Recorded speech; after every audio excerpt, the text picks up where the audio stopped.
Hello दोस्तों, स्वागत है आप सभी का मेरे यूट्यूब चैनल पर। तो जैसा कि हम लोग देख रहे थे BCS 042 का दिसंबर 2023 का सॉल्यूशन।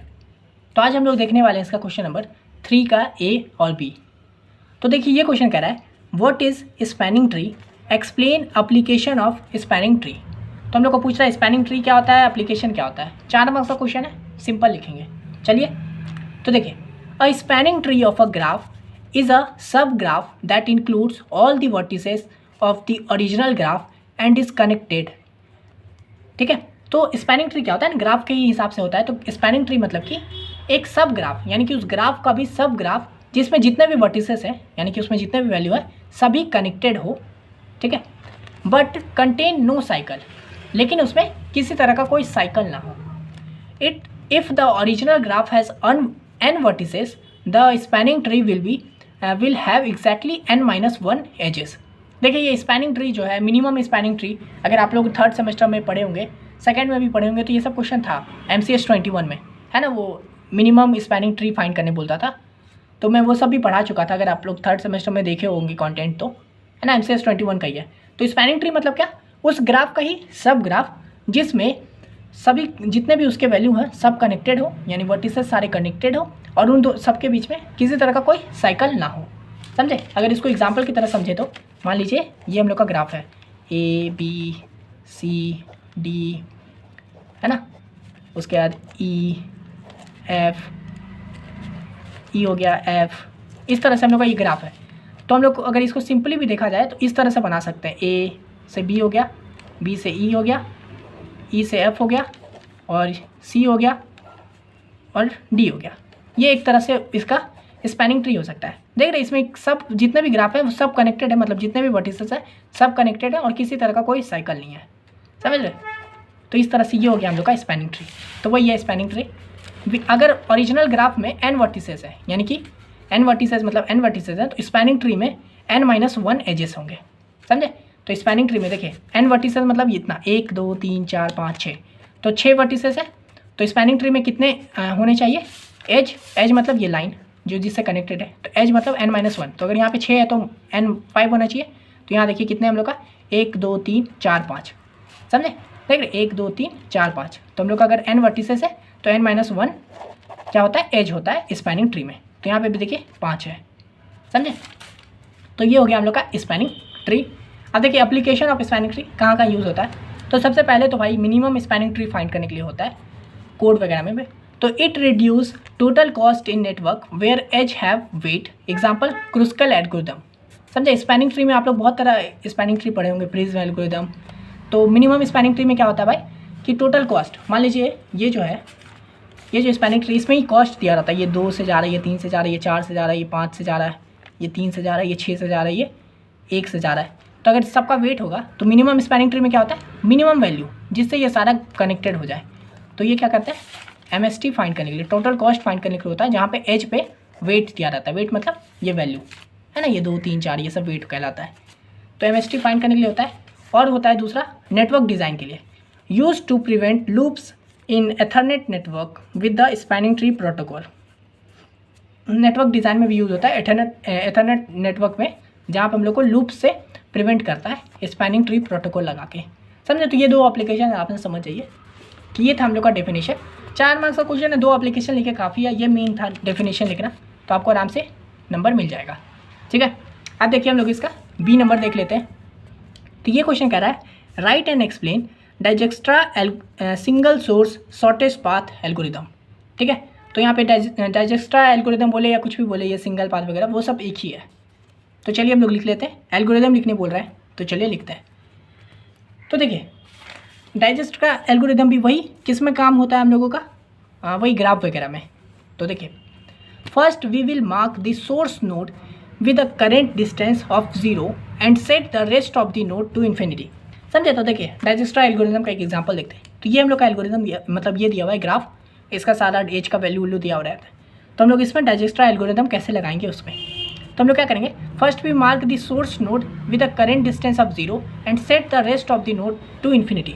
यानी कि हम लोग इसमें कोई सोर्स नोड लेंगे। फॉर एग्जांपल मैंने यहाँ पे A लिया है, ये मेरा सोर्स नोड है, यहाँ से स्टार्टिंग नोड है। तो हम लोग को क्या करना है, सोर्स नोड को 0 पे सेट कर देना है और बाकी सबको इन्फिनिटी पे सेट कर देना है। तो यहाँ पे देखिए मैंने ये बना लिया टेबल ABCD जितने भी थे ABCDEF, सोर्स नोड को 0 कर दिया और बाकी सब में डिस्टेंस है, ये मान के डिस्टेंस है सबका, तो इन सबको इन्फिनिटी पे सेट कर दिया। ठीक है, पहला स्टेप। दूसरा है we will then set the unvisited node with the smallest current distance as the current node, suppose S. उसके बाद हम लोग क्या करेंगे ना, set the unvisited node with the smallest current distance as the current node, यानी कि हम लोग को इसमें ये जितने भी वैल्यू दिए हुए हैं, ये जितना भी डिस्टेंस दिया हुआ है, उसमें जो सबसे स्मॉलेस्ट है उसको हम लोग एस मान लेंगे। ठीक है, अनविजिटेड नोड मान लेंगे। ठीक है, करेंट नोड में। तो यहाँ पे देखिए सबसे छोटा क्या है, ये 0 है, बाकी सब तो इन्फिनिटी है, तो यानी सबसे छोटा क्या है, ए है। ठीक है, तो हम लोग यहाँ पे ए को एक्स मान लेंगे, एक्स मान के चल रहे हैं, सपोज एक्स। ठीक है, उसके बाद देखिए एक्स मान लिया ए को। For each neighbour N of the current node X, तो देखिए इसके जितने भी नेबर है, ये एक्स के यानी कि ए के जितने भी नेबर है उसको क्या करेंगे, करेंट नोड में उसका डिस्टेंस फाइंड करेंगे। डिस्टेंस फाइंड करने के लिए क्या होगा, distance is equal to distance of X plus weight of H X comma N. समझे? तो हम लोग का इसका जितने भी नेबर है, तो पहले तो देख लेते हैं ए का नेबर कौन कौन है। ए का नेबर मतलब जिससे कनेक्टेड है, ए बी से कनेक्टेड है, ए डी से कनेक्टेड है और ए ई से कनेक्टेड है, यानी कि बी डी और ई से कनेक्टेड है ए। समझे? तो हम लोग इसका डिस्टेंस फाइंड करेंगे सबका। तो पहले बी के लिए फाइंड करते हैं। तो बी के लिए अगर फाइंड करेंगे तो distance is equal to distance of X, X का डिस्टेंस कितना है, 0। तो बी के लिए अगर हम लोग फाइंड करेंगे तो 0 plus weight of H x और एन, यानी कि एक्स और एन से, यानी कि एक्स मतलब ए है हम लोग का, ए से एन, एन मतलब बी है ना, बी का फाइंड करें तो इन दोनों का क्या है, वेट 2 है ना। तो 0 + 2 कितना हो गया, 2। तो ये हो गया हम लोगों का बी का वेट, तो बी पे आ गया हम लोग का 2।